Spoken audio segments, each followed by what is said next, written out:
उत्तर प्रदेश के युवाओं को अब बस यही देखना बचा था। आपके सामने एक खबर है, निश्चित तौर पे आप सभी इससे परिचित हो चुके होंगे और इस खबर पे बहुत सारे प्रश्न चिन्ह हैं। एक दो प्रश्न चिन्ह होते तो ठीक है, इस पे प्रश्न चिन्हों पे प्रश्न चिन्ह है, भरमार है प्रश्न चिन्हों की। उत्तर प्रदेश शासन के कार्मिक विभाग के द्वारा ये प्रस्ताव पेश किया गया है और जल्द ये कैबिनेट के सामने भी आने वाला है। और ये प्रस्ताव आपका है कि जितने भी उत्तर प्रदेश की समूह ख और ग वर्ग की जितनी भी भर्तियां होती थी वो सभी भर्तियां अब संविदा में होंगी, कॉन्ट्रैक्ट बेस होंगी 5 साल के लिए। 5 साल बाद यदि आप परमानेंट हो गए तो ठीक है, अन्यथा की स्थिति में आप बाहर। और बाहर का रास्ता हर 6 महीने में आपके मूल्यांकन के द्वारा निर्धारित किया जाएगा। क्या बात है, समझ में नहीं आ रहा कौन नीतियाँ बना रहा है, कौन पॉलिसी बना रहा है, कौन बैठे हुए हैं वहाँ पर जो इस तरीके की उर्वर विचारधारा को रखते हैं। एक बात बताइए, संसदीय लोकतंत्र में हम रह रहे हैं। भारत में सरकार का जो एक सबसे महत्वपूर्ण अंग है वो है कार्यपालिका, और कार्यपालिका के 2 महत्वपूर्ण अंग हैं। पहला है अस्थायी कार्यपालिका, दूसरा है स्थायी कार्यपालिका। स्थायी कार्यपालिका का क्या हाल बना देना चाहते हैं आप? अस्थायी कार्यपालिका में आपका तो चलिए, मैं यदि प्रदेश की बात करूं तो मुख्यमंत्री 5 साल बाद बदल जाते हैं, है ना। एक अनुभवहीन प्रशासन जो है, शासन व्यवस्था, जो अशिक्षित होते हैं, पढ़े लिखे नहीं होते, ज़्यादा बुद्धिजीवी नहीं होते, वो चुनाव जीतकर किसी तरीके से आ जाते हैं संसदीय लोकतंत्र में, और बैठने के बाद उनको जो पूरी मशीनरी काम करती है, जो अपने आप में एक बहुत महत्वपूर्ण अनुभव रखती है, उस मशीनरी को भी आप यही 5 साल वाला सिस्टम बनाना चाहते हैं। आपने तर्क क्या दिए हैं? सरकार का तर्क है कि हम नैतिकता और देशभक्ति बढ़ा रहे हैं। नहीं, नैतिकता और देशभक्ति नहीं बढ़ेगी इससे तो भ्रष्टाचार बढ़ेगा और साथ साथ सरकार भक्ति बढ़ेगी।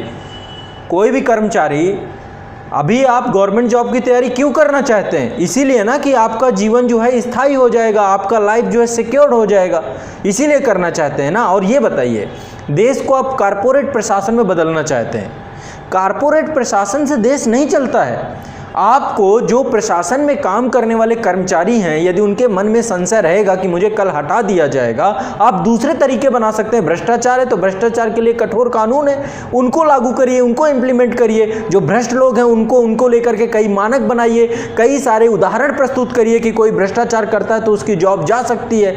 लेकिन आप कर क्या रहे हैं? आप ये बना रहे हैं कि अब हर 6 महीने बाद एक मूल्यांकन होगा, यानी कि मूल्यांकन करने का कोई तरीका बनाएंगे ना, तो इसमें तो बड़े स्तर का भ्रष्टाचार चलेगा। और दूसरा, जो व्यक्ति चुन के आएगा 5 साल के लिए कॉन्ट्रैक्ट बेस रहेगा, उसके दिमाग में तो एक ही चीज चलेगी ना कि 5 साल बाद रहूं ना रहूं, क्या करूंगा। अभी तो हमें परीक्षा में प्रवेश करने पे इतने बड़े भ्रष्टाचार से गुजरना पड़ता है। अब वो व्यक्ति जब प्रवेश कर जाएगा, प्रवेश करने के बाद हर 6 महीने बाद उसे भ्रष्टाचार का शिकार होना पड़ेगा। और तीसरी बात, हर वो 5 साल में सोचेगा कितना लूट खसोट लूं।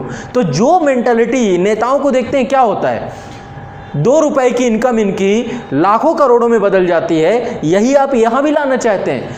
कोई भी देश कारपोरेट प्रशासन से नहीं चल पाता है। कारपोरेट में क्या होता है, आप जुड़ने के बाद यदि आपने काम नहीं किया, वहां पे निकाल दिया गया, हटा दिया गया। ऐसे चलाएंगे देश को? इतना बड़ा देश, इतनी बड़ी मशीनरी भ्रष्टाचार के भेंट चढ़ जाएगी।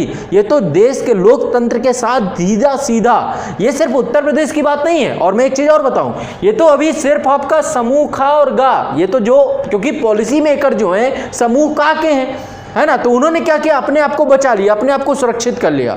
उन्होंने क्या किया, इनको पूरा तरीके से, अब जो ये बैठे हुए हैं का वर्ग के, यही तो करेंगे भ्रष्टाचार बड़े स्तर का, शिकार ये वर्ग के होंगे। तो ये क्या सोच है, कैसे लोग हैं, कैसी नीतियां हैं, क्या विचारधारा है, क्या चाहते हैं देश से? क्या यही अच्छे दिन देखने बचे थे?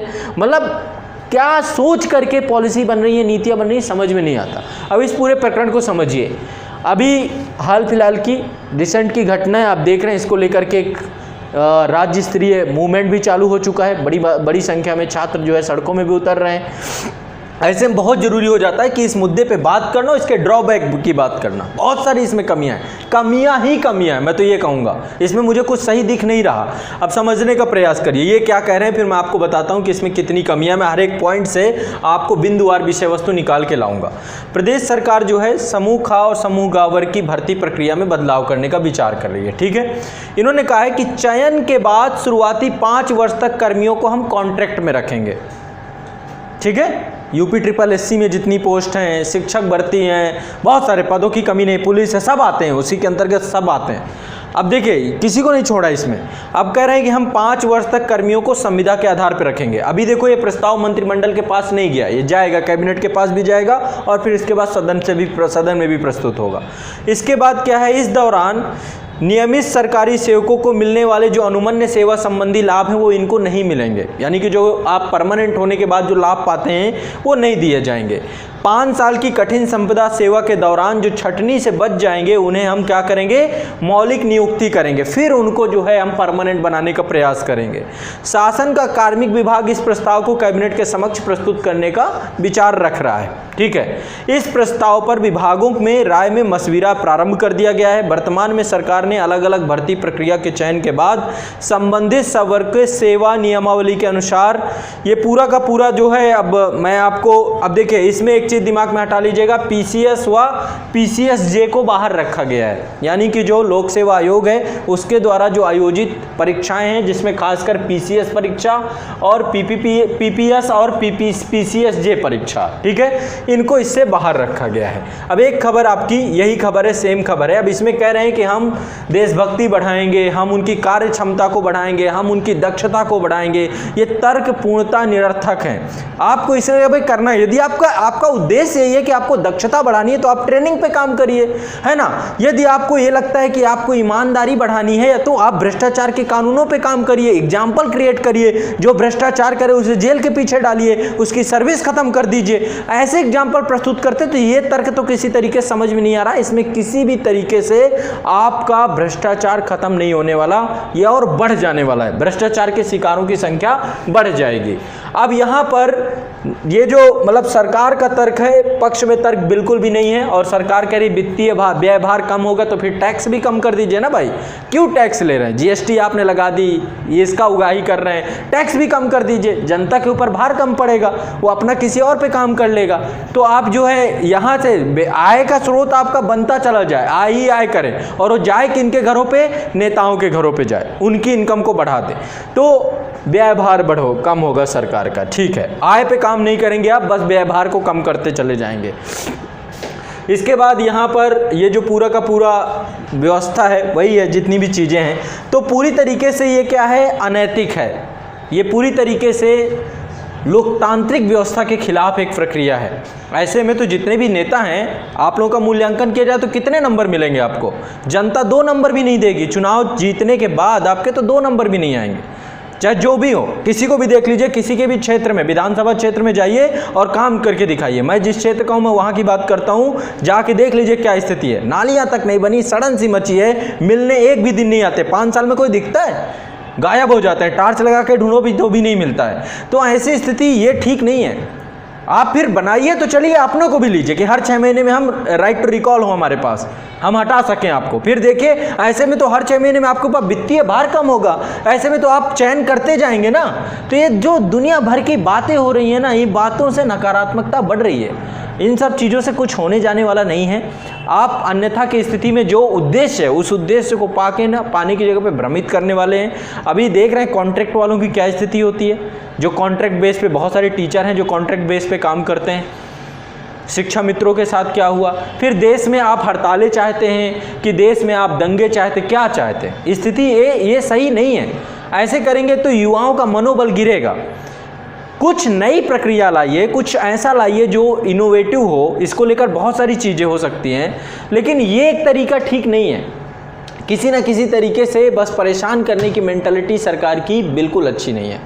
तो ऐसे में जो है बस आपसे यही निवेदन है, सरकार तक यदि बात जाए कि आप इसको गौर से विचारपूर्वक देखिए, इसको समझने का प्रयास करिए। इसमें कमियां ही कमियां हैं। जो आपका ये तर्क है, इस तर्क में कोई दम दराज नहीं है। ये तर्क बिल्कुल ख़त्म है पूरी तरीके से।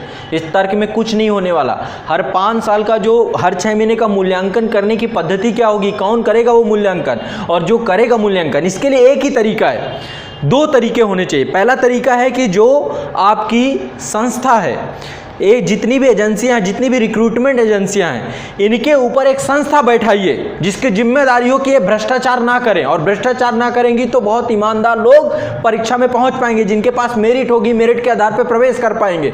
तो पहले इनके ऊपर एक सुपरविजन बॉडी बैठाइए, पहला काम तो ये करिए। दूसरा, जो जाकर प्रशासन में, यानी यहीं पर एक फिल्टर थ्योरी है ही नहीं, जो लोग मेरिट वाले होते हैं उनका सिलेक्शन ही नहीं होता है, तो पहले तो एक संस्था बने, सिलेक्शन कमीशन बनाइए, इलेक्शन कमीशन की तर्ज पे एक सिलेक्शन कमीशन बनाइए जिसका काम ये रहे कि आप जो है ये जितनी रिक्रूटमेंट एजेंसी है इन पे भ्रष्टाचार होता है, क्वेश्चन गलत होता है, यहाँ पे 1 2 3 चरण की परीक्षाएं नहीं रह गई, 4 5 6 7 8 जितने चरण कर दो उतने कम है। कभी परीक्षा होने के बाद, पेपर लीक होने के बाद फिर थोड़ा हड़तालें करो, हड़ताल करने के बाद फिर जांच बैठेगी, जांच के बाद कोर्ट में जाओ, कोर्ट में फिर लंबी प्रक्रिया है, पता नहीं क्या समझ रखा है, कुछ समझ में नहीं आता। और जो भी भ्रष्टाचार कर रहा हो सीधा सस्पेंड करिए, खत्म करिए उसको जॉब से।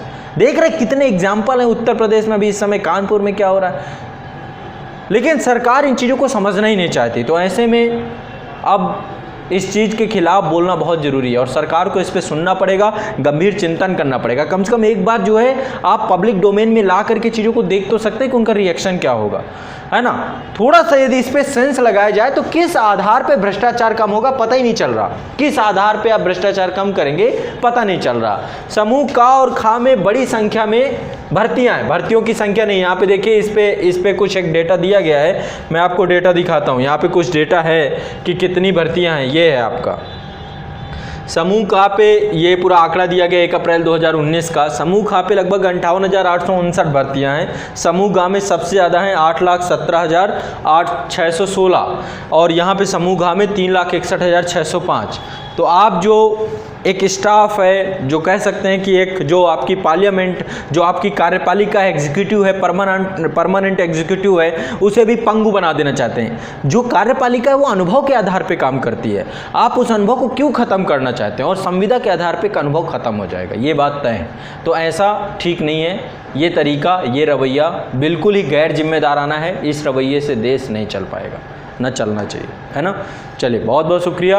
आप लोग अभी लगातार इस पे अपनी राय दीजिए, बताइए क्या है इस पे, अपने मुद्दे को बताइए और इस वीडियो को ज़्यादा से ज़्यादा लोगों तक पहुंचाइए ताकि इस मुद्दे पे एक बड़ी आवाज़ बन करके हम सामने आए।